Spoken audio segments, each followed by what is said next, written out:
Minha alma encontrou finalmente onde pousar.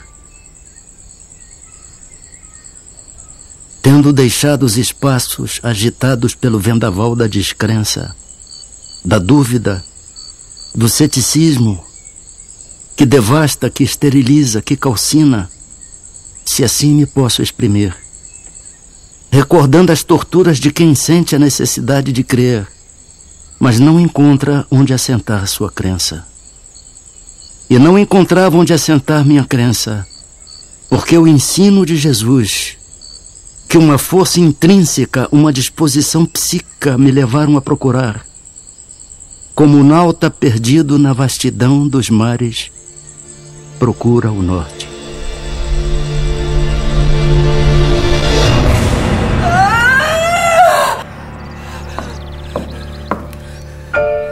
Vamos, dona Fabiana, só mais um pouco e a criança sairá. Força, minha filha, força!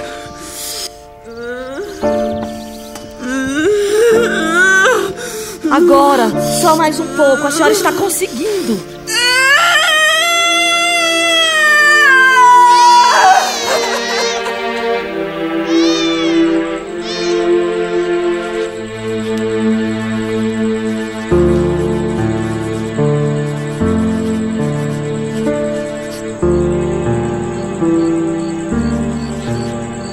Nasci numa região quase inóspita no meio do sertão cearense. Um lugar onde a barbárie dos antigos conquistadores tornou-lo conhecido por Riacho do Sangue. Era um autêntico Bezerra de Menezes, família de grande influência na região, de honrarias, de disputas políticas e de ideias libertárias. Era filho de Antônio Bezerra de Menezes, capitão das antigas milícias e tenente-coronel da Guarda Nacional. Salve, doutor Antônio Bezerra! Salve, seu Altino! O que traz a estas bandas? São mantimentos e muitas encomendas também. Viagem longa, né, seu Altino? E cansativa. É um salve, de lascar. Ainda muito jovem, não entendia o respeito que meu pai causava nas pessoas. Não era incomum a visita de tropas procurando rancho nas paragens de meu pai. Era costume patriarcal dos sertanejos permitir ao viajante com cama e mesa e provisões para a viagem.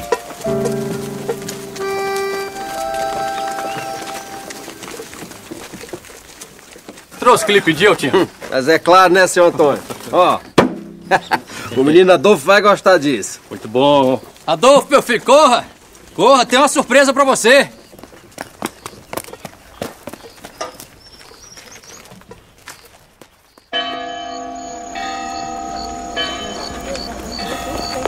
Nos sertões das províncias do norte, as festas tomavam a noite, principalmente quando as comemorações eram em dias santificados.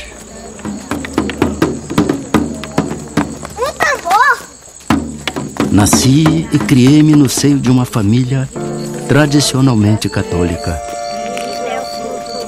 Aprendi aquela doutrina e acostumei-me às suas práticas, mas empiricamente, sem procurar a razão da minha crença.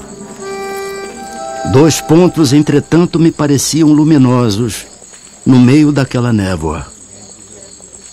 Eram a existência da alma, responsável por suas obras, e a Deus. Criador da alma e de tudo o que existe.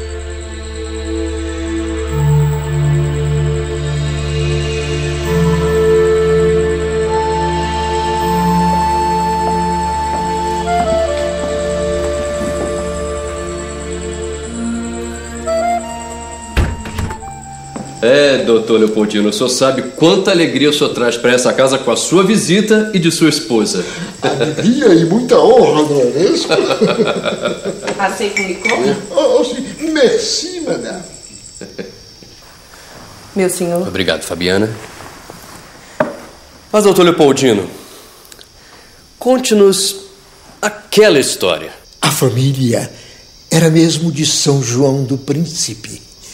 Uma família, sobretudo religiosa, que não se deitava antes de rezar o terço e não se levantava sem cantar o ofício de Nossa Senhora.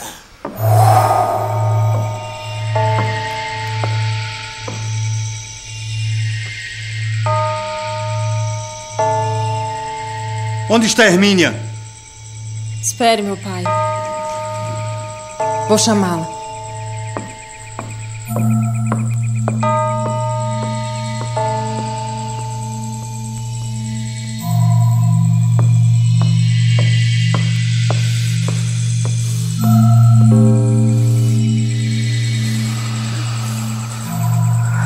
Hermínia, minha irmã. Vamos. Está na hora do terço. Nosso pai já a chama. Ninguém me diz o que fazer. Que o terço espere nas profundezas do inferno. Sai daqui! Surpreendidos os pais, principalmente por não ter acudido ao seu chamado, ela, que era dócil e obediente, mandaram-lhe dizer novamente que só estavam esperando por ela. A resposta foi que podiam esperar quando quisessem, que ela não estava disposta a concorrer com ridículas práticas.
Quando voltou a si, estava livre do demônio.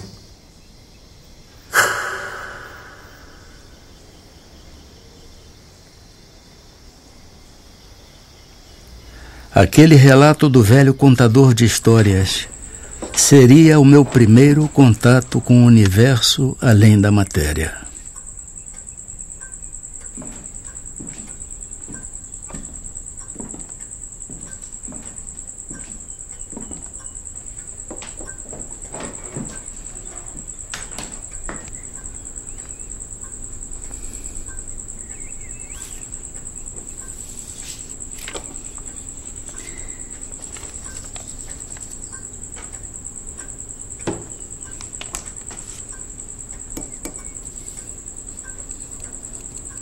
Por infortúnios e motivos políticos, tivemos que deixar o Riacho do Sangue em fuga.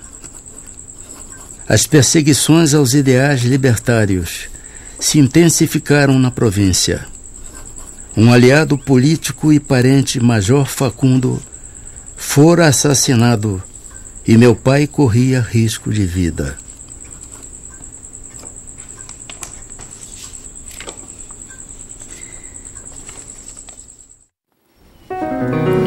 Vocês sabem o significado dessa frase? Não. Medici, sarat, natura, curat.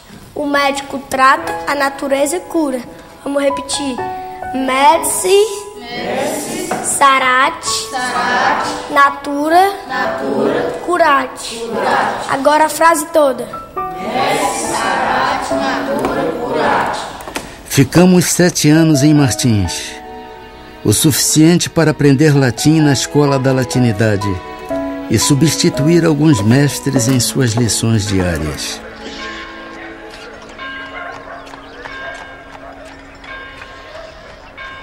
Retornamos ao Ceará após arrefecer os ânimos.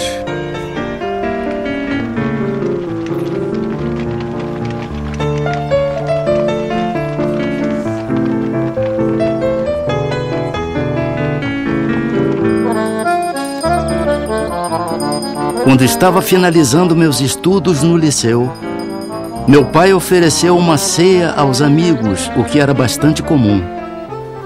Mas aquela tinha um sabor diferente. Senhores, meu filho em breve irá deixar-nos para concluir os seus estudos superiores no Rio de Janeiro.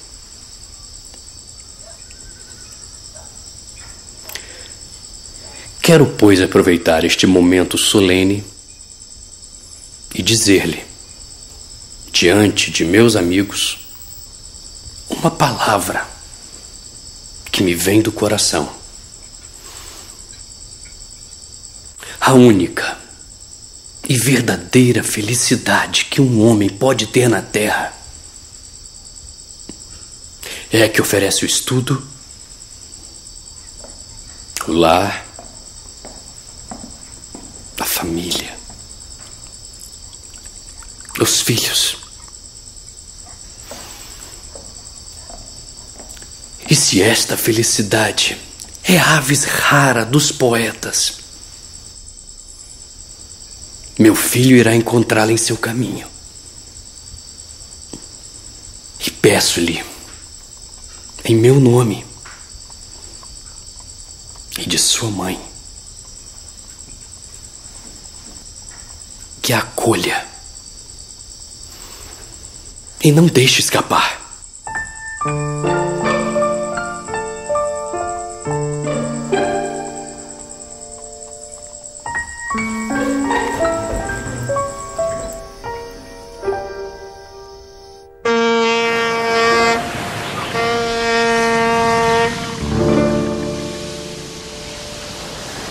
Alguns dias de viagem, fui despertado do sono letárgico em que estava mergulhado.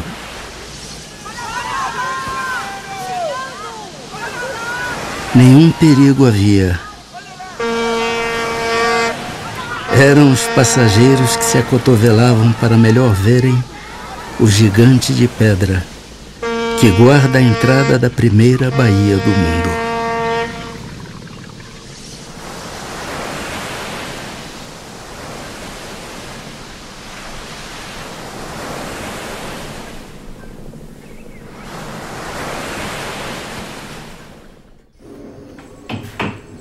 Era um jovem estudante de medicina e de pronto já me abatia o desafio de custear-me.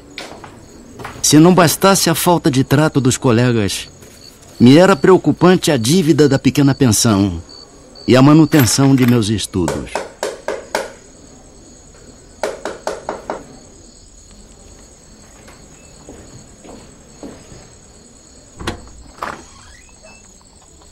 Senhor, o que deseja? O senhor é Bezerra de Menezes, professor de aulas particulares. Sou. É que estou muito necessitado de aulas de matemática. Já há muito tempo não estudo matemática. Não sei se teria condições de lhe dar essa aula. Mas é que estou realmente necessitado. Eu preciso muito da sua ajuda.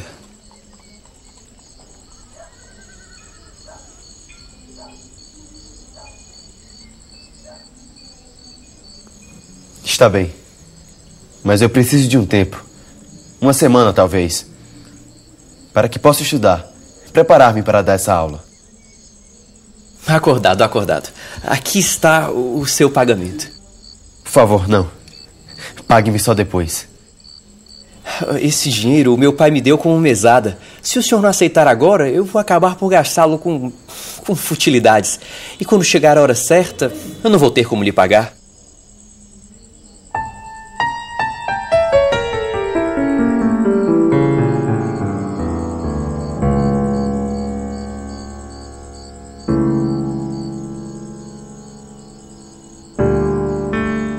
Está bem.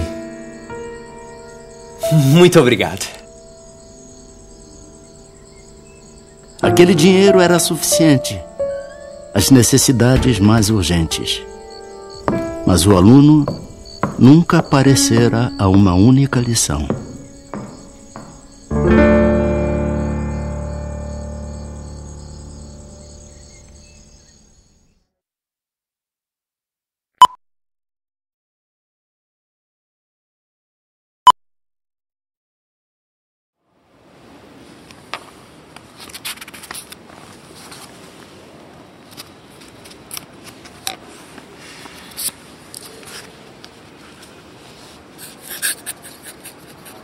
Os desafios de sobreviver em terras distantes já anunciavam o exercício da tolerância frente aos preconceitos de meus colegas na Academia Imperial de Medicina.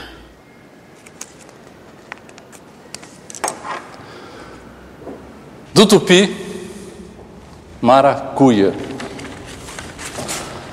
Fruto que se serve ou alimento na cuia. Produzido pelas plantas do gênero Passiflora, da família das Passifloraceae. Angiosperma da ordem Malpighiales, divisão Magnoliófita, classe Magnoliópsida. Poderoso tonificante, anticonceptivo, calmante, hipnótico, hipotensor, refrescante e antiespasmódico, antifebril, sedativo e sonífero.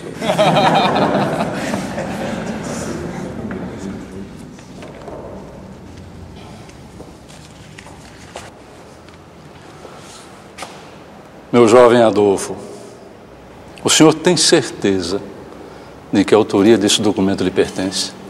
Certamente, professor.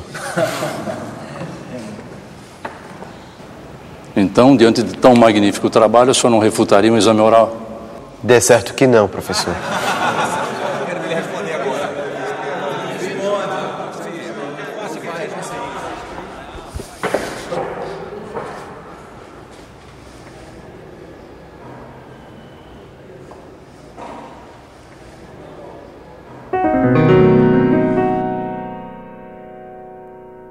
Aquela arguição durou cerca de 1 hora.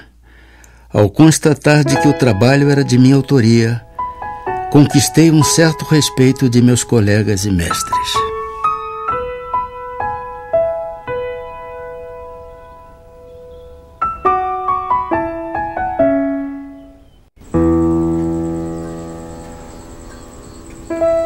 Tive a conclusão de meus estudos com uma tese sobre cancro, onde a defendi na presença do imperador. Após doutorar-me, já tomava posse como membro da Academia Imperial de Medicina e logo era um cirurgião-tenente, assistente do renomado cirurgião-mor, professor e amigo, Manuel Feliciano Pereira de Carvalho.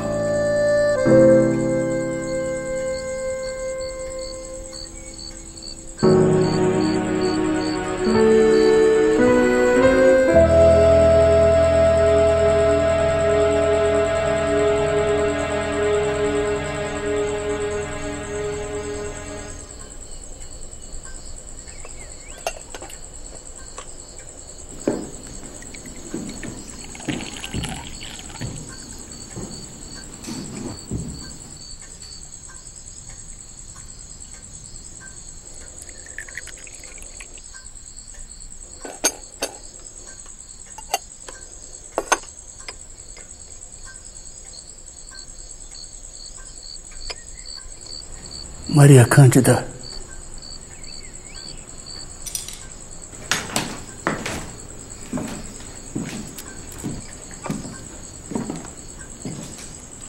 Maria Cândida.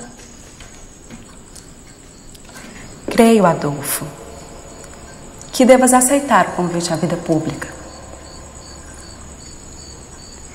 Não temas em trabalhar pelas causas nobres e humanitárias. Serás um excelente deputado-geral.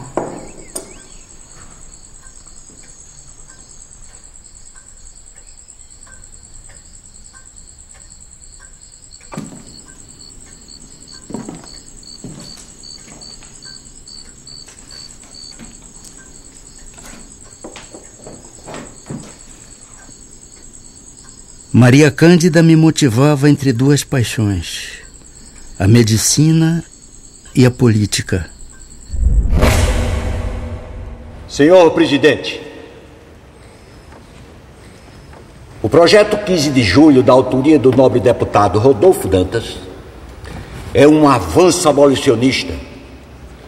Fixa a idade limite da escravidão em 60 anos.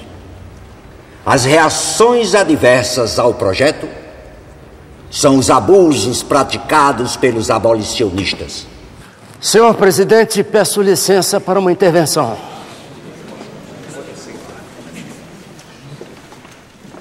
Vossa Excelência sabe perfeitamente que um movimento que levava de forma acelerada a efetivar-se a abolição neste país foi bruscamente interrompido pelo projeto do dia 15 de julho. Não em Campos.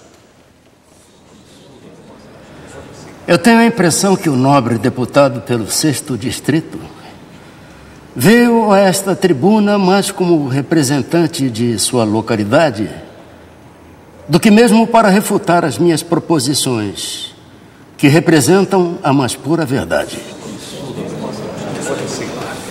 Os fazendeiros de Campos, e eu dou testemunho, querem, como disse o nobre deputado, desenvolver as suas indústrias. Mas tem-se visto homens cultos, de elevada posição social mesmo, desconhecerem os princípios mais humanitários.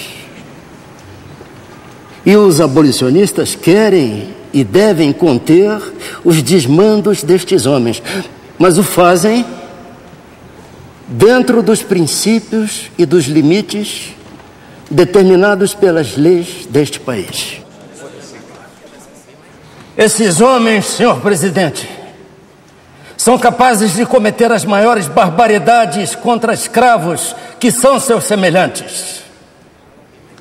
E o nobre deputado aqui disse e aqui qualificou que esses atos não passam de abusos de abolicionistas. Mas um abuso não justifica outro. Punam-se ambos. Me perdoe, nobre deputado, mas o que se vê é que esses bárbaros que se viciam, eu diria mesmo com furor ferino, os seus escravos, os seus irmãos, os seus semelhantes, até hoje não foram condenados pela lei. Vossa Excelência, pode apontar-me um fato de um abolicionista processado por violência contra a propriedade servil ser condenado?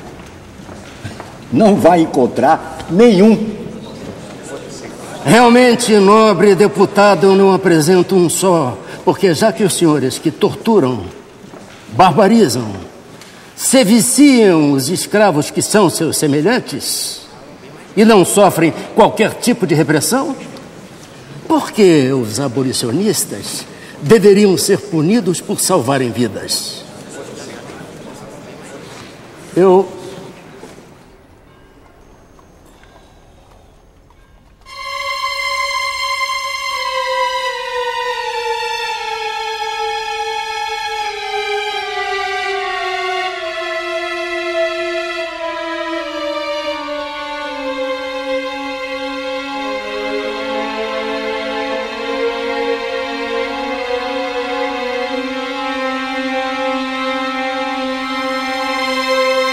política, como eu compreendo, não é uma especulação dos homens, é uma religião.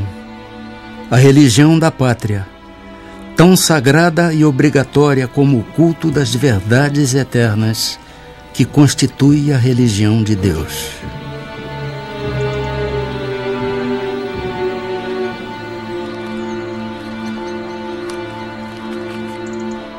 Vossa Excelência?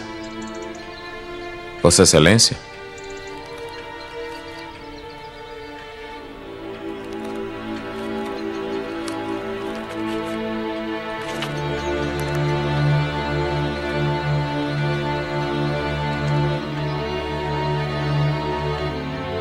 Descrença, corrupção e incredulidade. Eis, pois, senhores, o sumário de todos os sintomas que oferece o país, sobre o tríplice ponto de vista por onde o consideramos. E quem, depois disso, ainda tão cego, que não divise nos horizontes da pátria a nuvem negra da tempestade. A pátria está principalmente em perigo quando princípios tão perniciosos como esses que apontei se insinuam por todo o corpo social, pois eles corrompem-lhe o sangue, gangrenam-lhe todo o organismo e tiram-lhe toda a força de coesão necessária para resistir à exploração produzida pelo choque de interesses sórdidos que tais princípios promovem com ampla generosidade.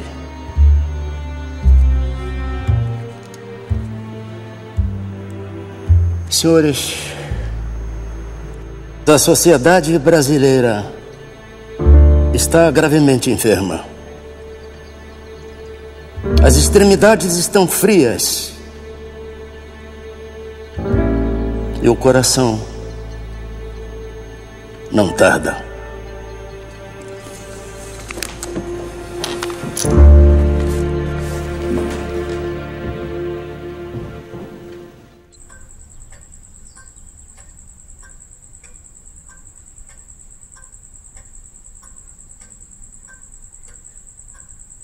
Abandonava a religião da pátria para dedicar-me à medicina.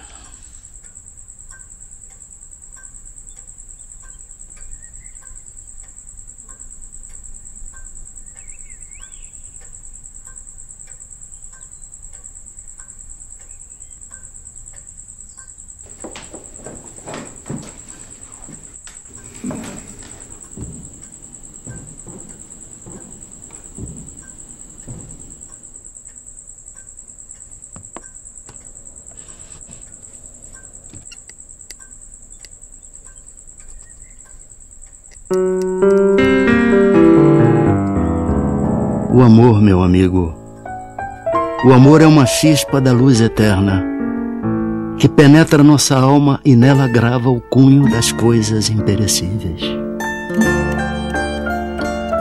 Pode o que amou não ter possuído a pessoa amada e por exigência da natureza afeiçoar-se a outra. Amor, porém, nunca mais sentirá. Se de fato amou da primeira vez, se não tomou por amor um sentimento transitório.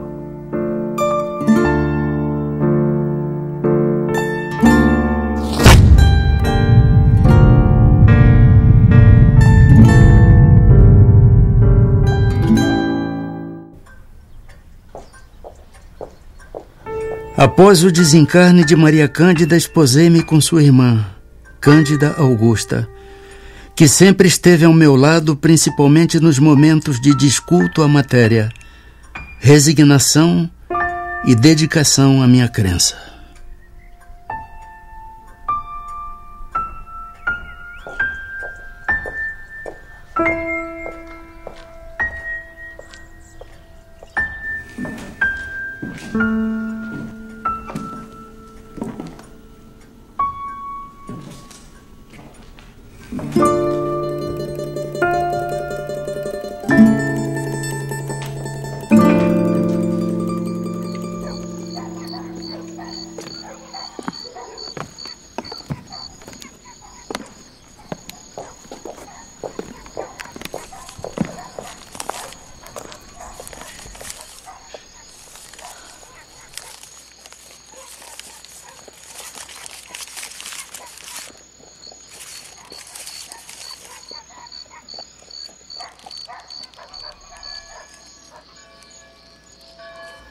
Era um presente de um colega.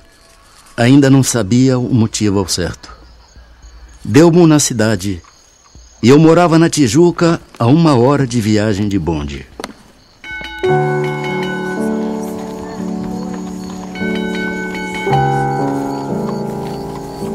Não tendo distração para a longa e cansativa viagem, disse comigo: ora Deus, não hei de ir para o inferno por ler isto. Abri o livro e prendi-me a ele como acontecera com a Bíblia.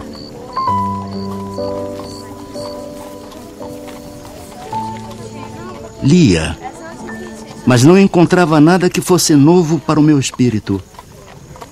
E, entretanto, tudo aquilo era novo para mim.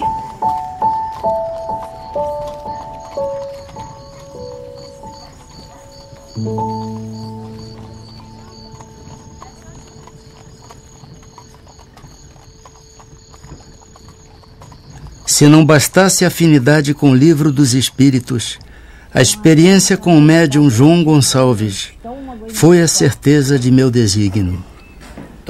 A crise de dispepsia que me abatia há 5 anos de tratamentos alopáticos fez com que aceitasse, ainda que desconfiado, a orientação do meu amigo Mário Lacerda. Fora Mário o encarregado à primeira consulta mediúnica.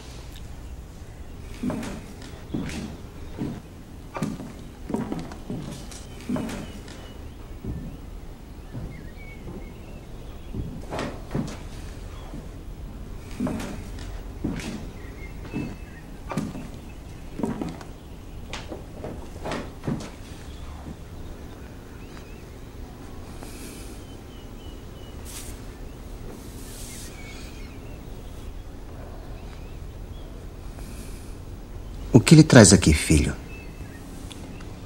Um amigo que sofre de uma enfermidade e, pelo que vejo... O seu amigo médico sofre de náuseas, tonturas, vômitos, ardências no estômago. A dor no peito não é do coração.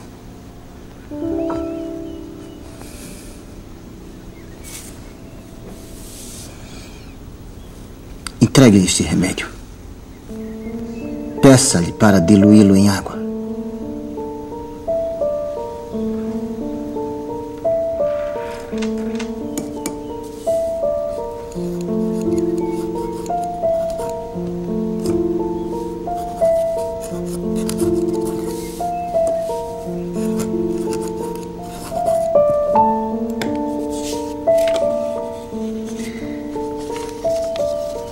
Diga-lhe para seguir as orientações do humilde amigo.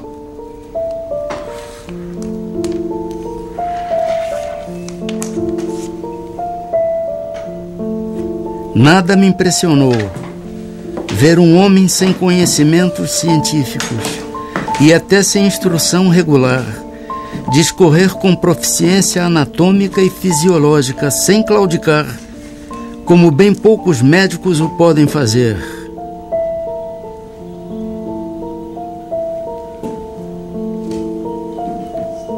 Em pouco tempo de tratamento, a doença desaparecia.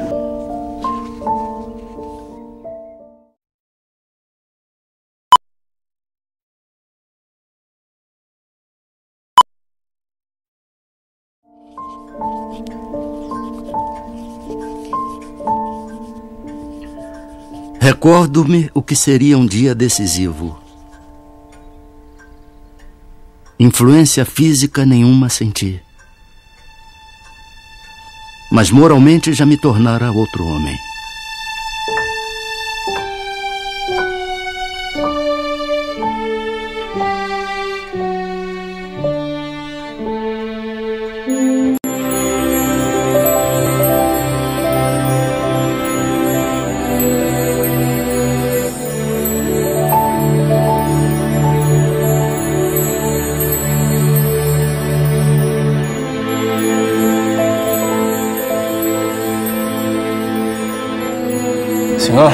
salão da guarda velha já está pronto. Os assentos estão todos ocupados. Os convidados o esperam.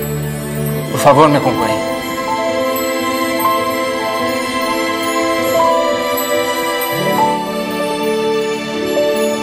Com licença, senhor. Quero assinar o livro de presenças.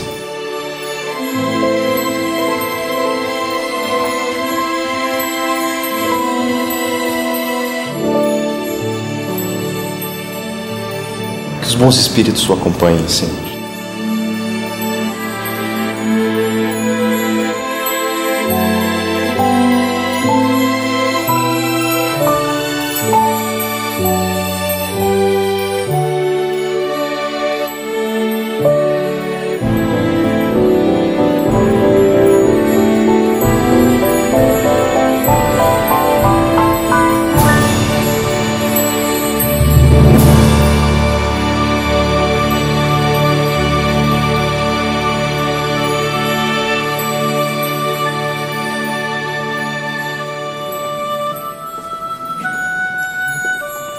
Naquele dia me abracei com um cascalho para não rolar no abismo da descrença.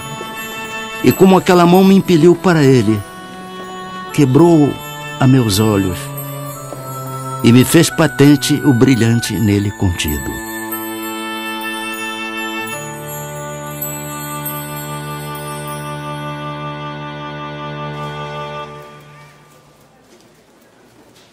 Minha alma encontrou finalmente onde pousar. Posso dizer o meu credo espírita com o apoio de minha consciência e não por imposição de uma autoridade que me queira impor a fé. A moral cristã, iluminada pelos inefáveis princípios do Espiritismo, não pode deixar de modificar para melhor aquele que a procura não por dever, mas por saber que nela encontrará a paz do espírito. Não sou, por minha fraqueza, capaz de analisar o que esta santa doutrina pode fazer pelo coração humano. Também não quero fazer qualquer julgamento para não incorrer no orgulho ou em falsa modéstia. Mas posso afirmar aos senhores que já compreendo os meus deveres para com Deus e os meus semelhantes de modo acentuadamente mais diverso do que antes de ser espírito. Por favor, senhor. Pois rogo um pouco mais de vossa atenção. Sei bem que já vos tomei vosso precioso tempo, além do necessário. Mas ao longo da minha vida ouço dizer que fora da igreja não há salvação, fora da verdade não há salvação, mas eu pergunto aos senhores e senhoras, o que é a verdade? Pôncio Pilatos indagou a Jesus, diga, rei dos judeus, o que é a verdade? E o mestre, humilde e silenciosamente, abaixou a cabeça. E o Espiritismo? O Espiritismo não pede, não afirma que fora do Espiritismo não há salvação. Ele diz humildemente que fora da caridade não há salvação. Obrigado. Bravo, bravíssimo! Muito bom!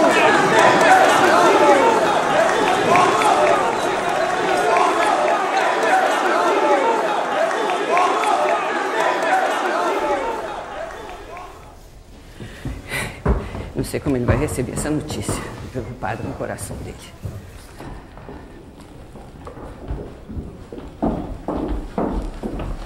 Ah, Soares. Soares, meu irmão, não lhe trago boas notícias. Por que tamanha aflição? É sobre o nosso irmão Adolfo. Leia você mesmo. Creio que está desequilibrado.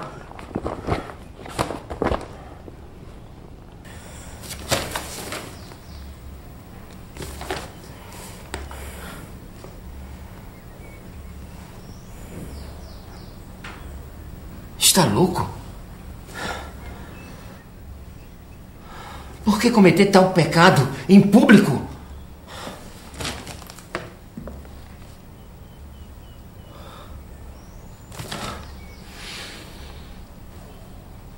Adolfo expõe o nome de nossa família à ridicularização pública através de forças demoníacas. Mas o que houve, Soares? Meu irmão, Adolfo, adotou a religião dos demônios em discurso público. Religião dos demônios? O espiritismo. Uma religião de fantasmas, de pessoas falecidas. Religião de fanáticos que afastam os homens da pura e verdadeira religião. Espiritismo. A religião em que as pessoas se comunicam com os mortos? É. Eu sinto o cheiro de enxofre das palavras dele. Meu Deus, só pode estar possuído. Precisamos buscar o auxílio da Igreja Católica para exorcizá-lo. Religião do politeísmo. Religião dos demônios. Que Jesus Cristo expulsou. Religião de Pitágoras. Buscam a pluralidade da existência como boa nova para atrair noviços.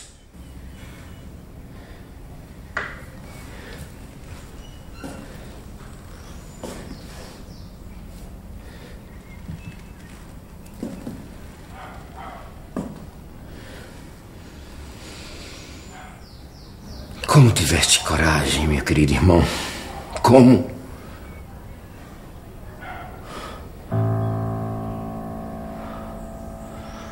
Devo comunicá-lo o exprobo de nossa família.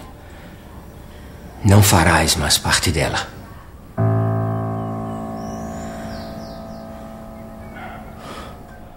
Devo dizer-lhe, estimado irmão, que colocaste o nome de nossa família à execração pública. Estás sob influência de Satanás. Não creis mais em Deus Pai Todo-Poderoso, Criador do céu e da terra, na Santíssima Trindade, na comunhão dos santos, na ressurreição da carne, na vida eterna, no Santo Papa, na Igreja Católica Apostólica Romana.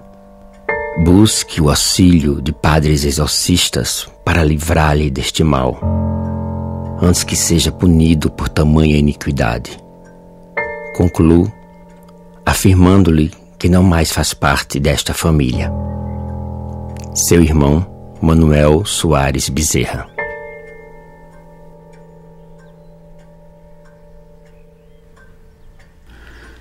Dentre as reações adversas à minha escolha ao espiritismo, aquela me atingira profundamente a alma.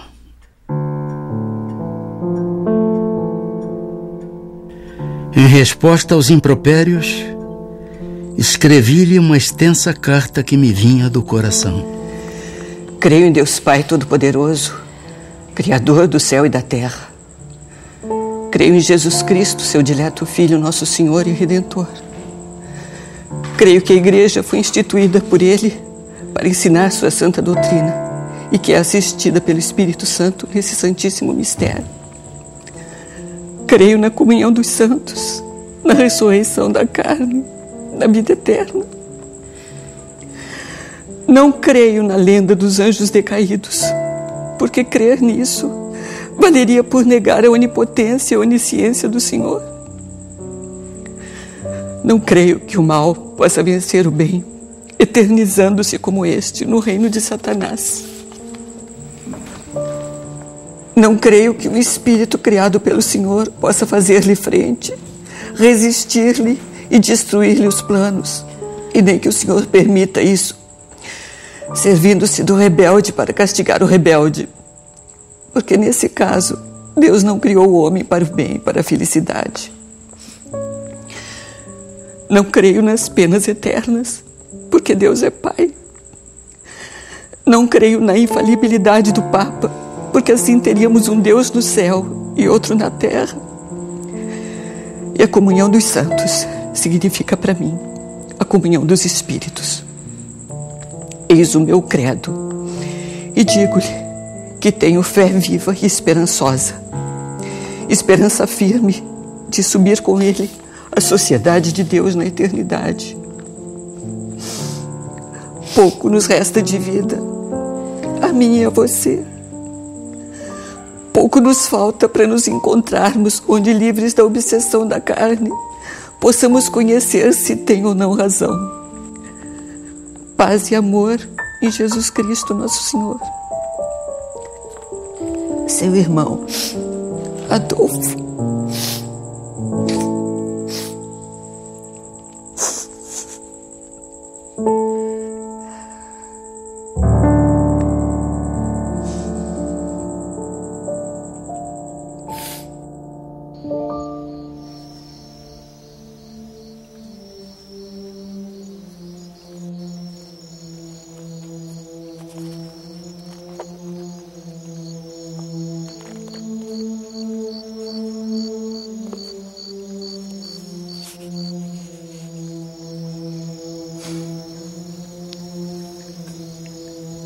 Amai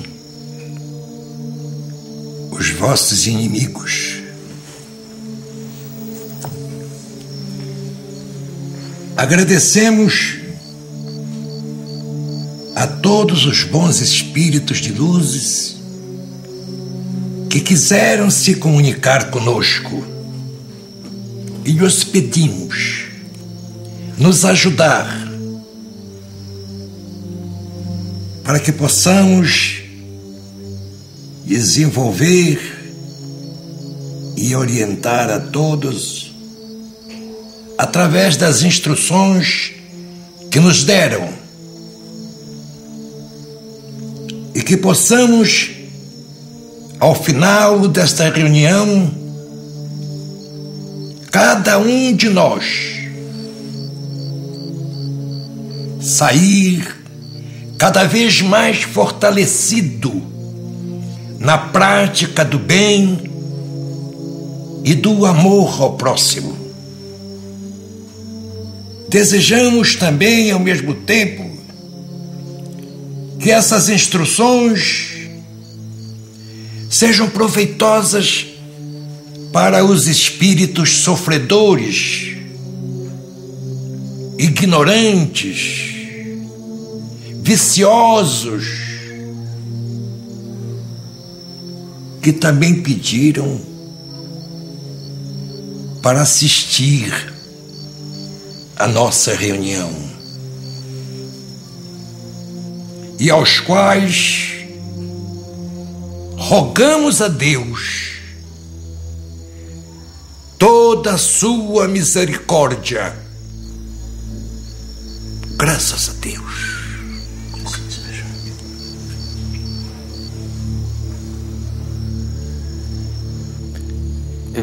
Peço licença para uma breve intervenção, se possível.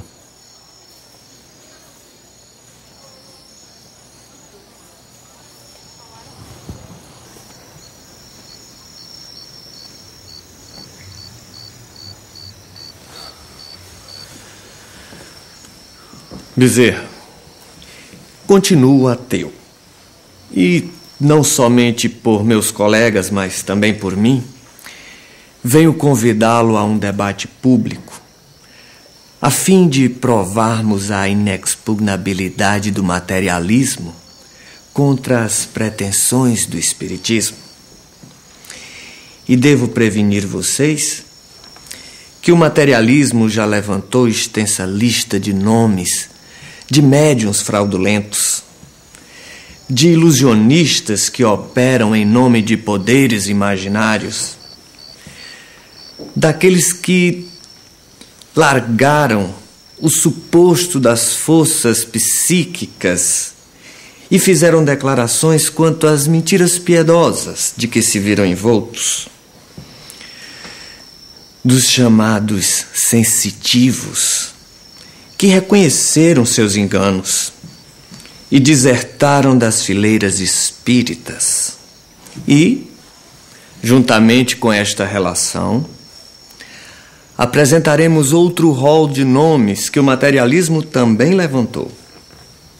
Nomes dos experimentadores que provaram a inexistência da comunicação com os mortos, de sábios que não puderam verificar as factícias ocorrências da mediunidade, de observadores desencantados de qualquer testemunho de sobrevivência, de estudiosos ludibriados por vasta súcia de espertalhões.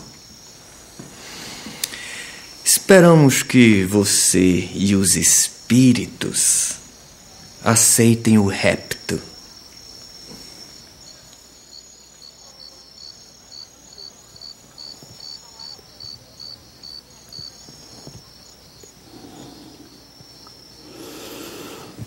Sim, meu irmão. Se é que posso chamá-lo, meu irmão. Aceitamos o desafio, desde que o irmão traga para o debate um infortunado que o materialismo tenha soerguido moralmente no mundo, um malfeitor a quem a dignidade humana tenha sido devolvida,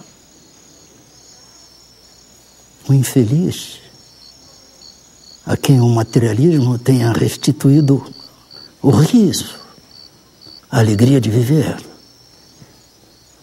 os desesperados da alma a quem tenha sido restituído a paz do coração, aqueles irmãos nossos que a morte levou seus entes mais queridos e enregelados na dor. Será que o materialismo acenou para eles com alguma esperança? As mulheres afortunadas ou desafortunadas, perdidas na vida,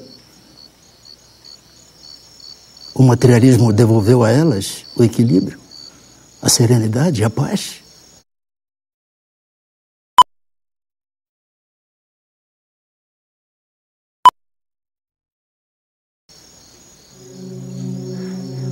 E aqueles que sem rumo, sem bússola na vida, que foram arrancados das portas do inferno pelo materialismo? Acontece isso, irmão. E aqueles nossos mais queridos irmãos, cuja morte arrebatou seus seres mais queridos, e que, enregelados na dor, será que o materialismo acenou para eles com a esperança? E as viúvas, órfãos, será que o materialismo apontou para eles a esperança também, para que não desfalecessem de dor, de desespero ante as cinzas do túmulo? Aquele que não perdoa foi ensinado pelo materialismo a perdoar? E os nossos semelhantes, que vieram do berço cegos, mudos, paralíticos, deformados, será que o materialismo ensinou a eles a serenidade, a resignação, para que enfrentassem com paciência, com compreensão, com justiça, o quinhão de lágrimas que a eles a vida reservou? Ah, amigo, se você conhecesse a lei de causa e efeito, a lei de reencarnação, e eu lhe pergunto ainda, o suicida, aquele que tem essa ideia fixa na mente, o materialismo teria tirado de sua cabeça este ato que é considerado o crime mais afrontoso ao Criador?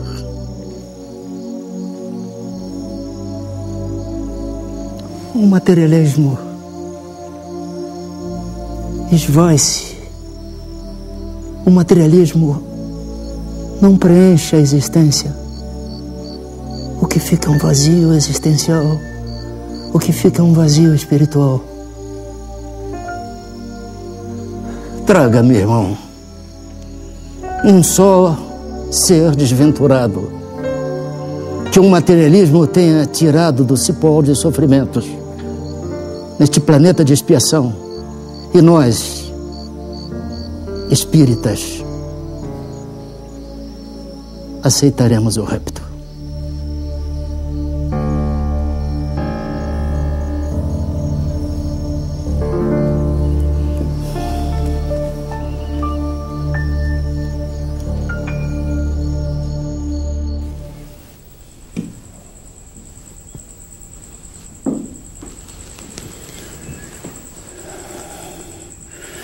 Há quanto tempo o Francisco está com febre?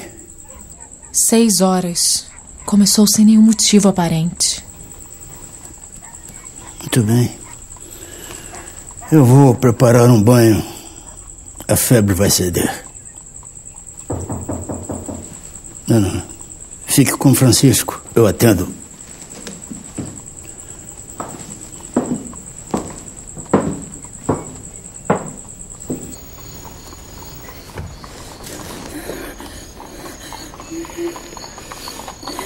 O que foi, senhora?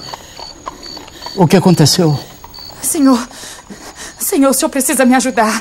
A minha filha está muito doente em casa. Quando eu cheguei, ela já não tinha mais nenhuma força. O senhor precisa socorrê-la. Eu sei, senhora. Acontece que o meu filho também não... Eu imploro, senhor. Eu tenho medo de perdê-la ainda essa noite. Está bem. A senhora fique calma. Aguarde um segundo. Eu vou pegar meus instrumentos. Calma.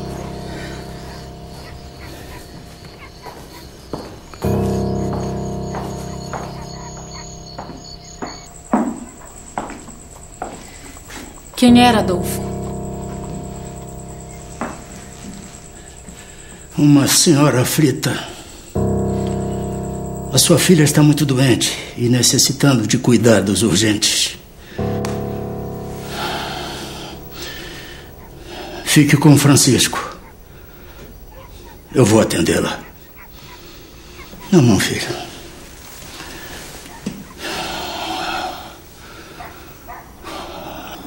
Senhor, em vossas mãos eu deixo meu filho. Que assim seja.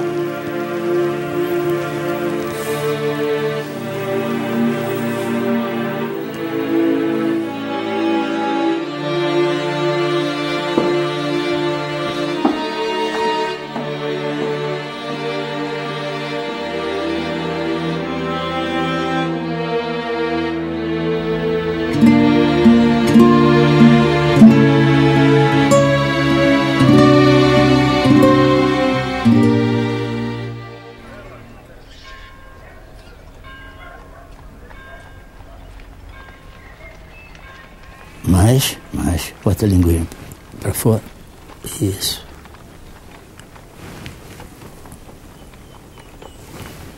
Está bom.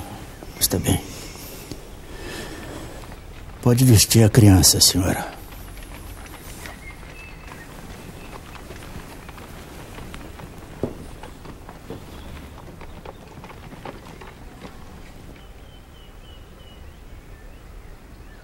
Esses são os medicamentos que a senhora deve comprar.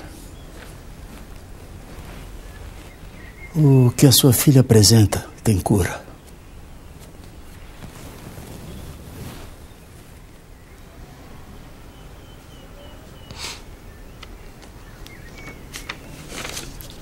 Me perdoa, doutor, mas eu não tenho um centavo de réis para comprar o medicamento.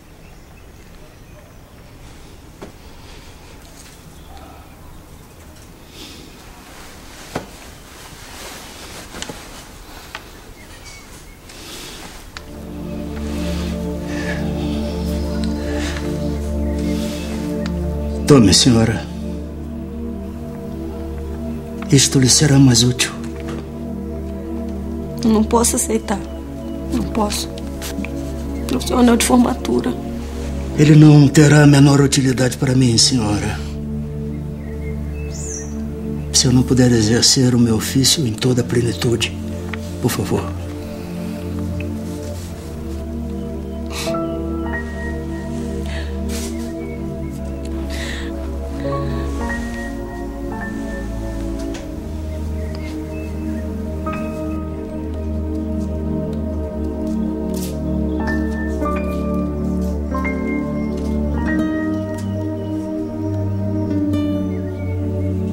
O médico verdadeiro não tem o direito de acabar a refeição, de escolher a hora, de inquirir se é longe ou perto. O que não atende por estar com visitas, por ter trabalhado muito e achar-se fatigado, ou por ser alta noite, mau caminho ou tempo, ficar longe ou no morro. O que sobretudo pede um carro a quem não tem como pagar a receita, ou quem diz a quem chora à porta que procure outro. Esse não é médico. É negociante de medicina, que trabalha para recolher capital e juros dos gastos da formatura.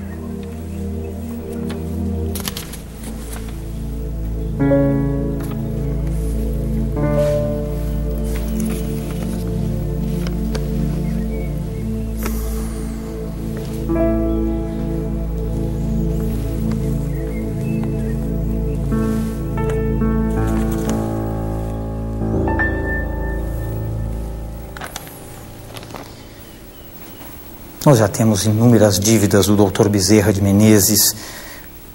A senhora tem como pagar o medicamento?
Procurei sem descanso arrancar de mim os maus instintos naturais e substituí-los pelas virtudes cristãs.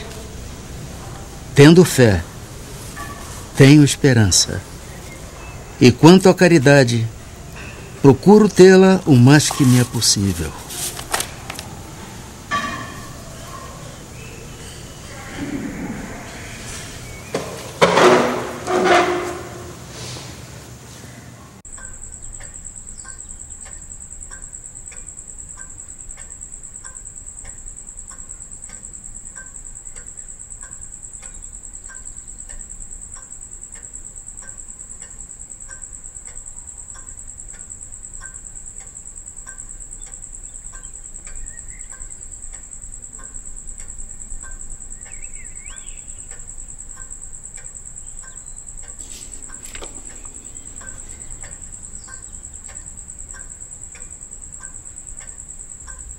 O homem vai na vida semeando boas e más ações, porque não há um que não pratique de umas e de outras. O mais puro espírito tem suas fraquezas. Nenhuma ação da criatura humana é esquecida ou desprezada.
Amemo-nos uns aos outros, segundo a palavra do Mestre que nos reúne, sem desarmonia, sem discussões ruinosas, sem desinteligências destrutivas, sem perda de tempo nos comentários vagos e inoportunos, amparando-nos reciprocamente pelo trabalho, pela tolerância salvadora, pela fé viva e imperecível.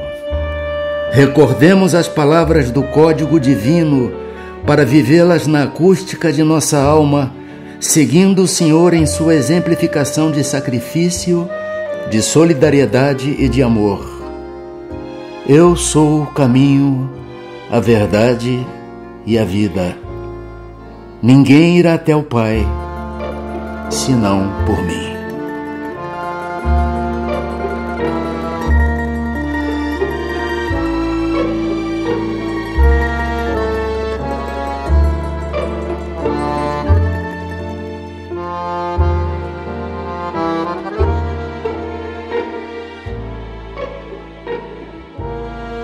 Ele hoje é um espírito que ele coordena todos os médicos do espaço. Tem invocado todo dia na minha casa. Nós todo dia pedimos que ele dê uma assistência espiritual, que ele fique próximo, estenda as suas mãos, a fim de que a gente consiga, seja merecedor de receber a graça. Eu perdi uma vista. E nem parece, né?